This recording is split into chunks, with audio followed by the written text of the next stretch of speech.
Welcome back, everybody. It's Strongbull, and today we're gonna do a little review on some Dan Post boots. They're called the Dan Post Cappies, and they're Capybara exotic skin boots.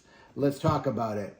But first, please do me a favor and smash that like button and subscribe if you like the content I bring to you. It really helps me out, guys. I really appreciate the support.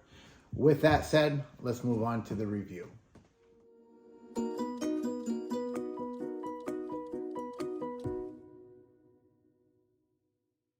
Welcome back, everybody. It's Strongbull, and we're going to go over some nice Dan Post Cappy boots. They're called the Dan Post Cappies, and these are Capybara, and some people might know them as Carpincho. So let's get into it. These are an exotic skin boot. I've been looking for some of these, but I'm going to tell you something. The price really got me. These can really be had at a very reasonable price, and so that hence why I jumped on them so quick. But I saw these online and I said they're absolutely beautiful, and the color really blew me away. So they come wrapped in their bags, guys. They got the nice shaft shapers and your usual stuffing over in the toe. Yep.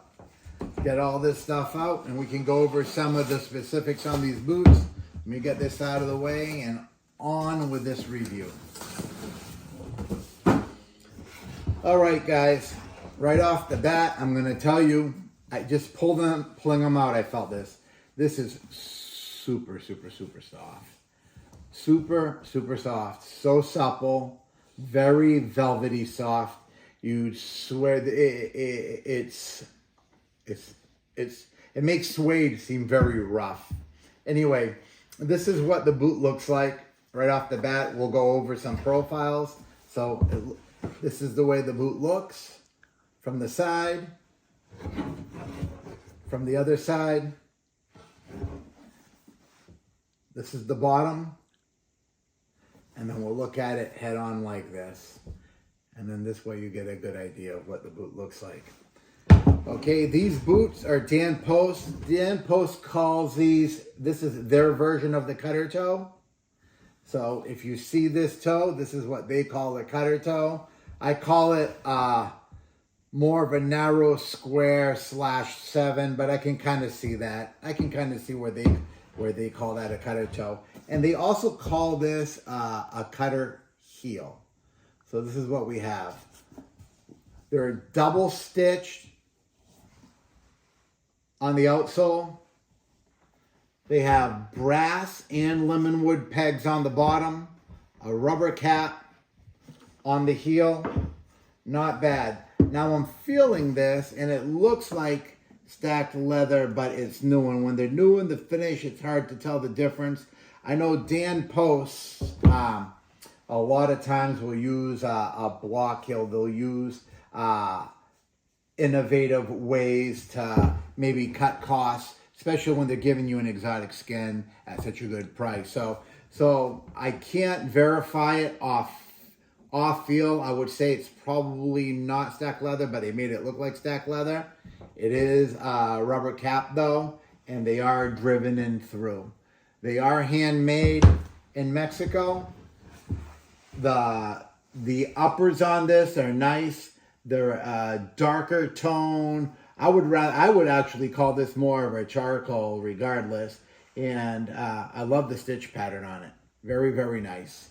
They're Goodyear welted. And the inside has got some kind of cushion. It's not a hard leather and it's not a removable insole, guys. So it's a cushioned insole, and it does not have a hung lining in there, so you can see the sides, but what a beautiful boot. They are super soft, super flexible, and they are 13 inches tall. These boots, they got the traditional pull straps on them, and this leather is what is very, very durable, very, very soft. A lot of people, the claim with Capybara leather is that you put them on and there's almost no break-in period. You put them on and you feel like you've already broken them in. A lot of people that wear this type of leather feel that way. It is very soft. It is very supple, and it's something I thought I would bring up on this anyway. The heel from here to here, it's a 1-inch heel, and it's got what they call their ultimate flex insole. So with that said, they've also taken provisions, probably to allow some flex. So I can't wait to try these on. These will look phenomenal. These are gonna look phenomenal. I hope they feel as good as they look. Obviously, it's a leather outsole out here, as you can see. Nothing mentioned about the shank in here, although it does bow out here as if it did. But there was no mention in the details on whether it did or didn't. Now, with that said, guys, these are the boots. I wanted to make people aware of them. Dan Post is known by a lot of boot wearers. They're very famous amongst a lot of people that like to wear Western boots.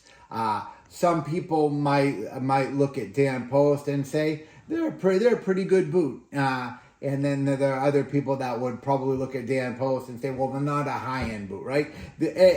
In this world, there are boots that fit every price bracket, and a lot of boot companies themselves also have different tiers within their own company to offer, to take a piece of the pie everywhere they go.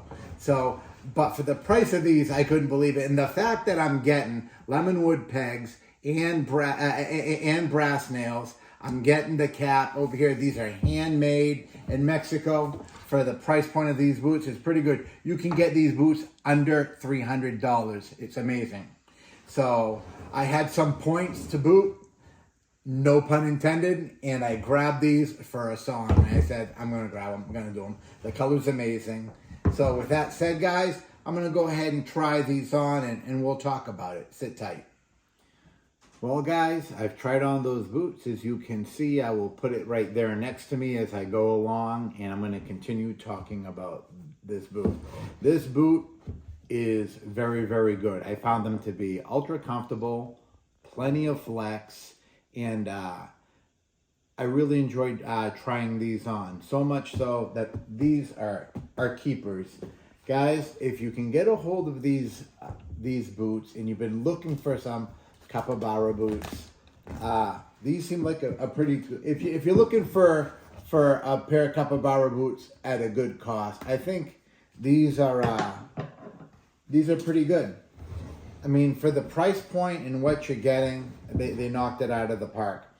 Could you get Capybara boots from other companies, a lot higher end boots that are made much better than this for the? Yeah, but you will pay for that. But if you want a pretty good boot that's, I feel is going to be, now I haven't worn these long term, but if you want a pair of boots that I feel, and this is just my opinion, I think these are built good enough to last and be worth the lifetime you're going to get out of this for the money and then some. Because they really are a good price. They're comfortable, subtle, the color, very subtle to the touch. The color is out of this world.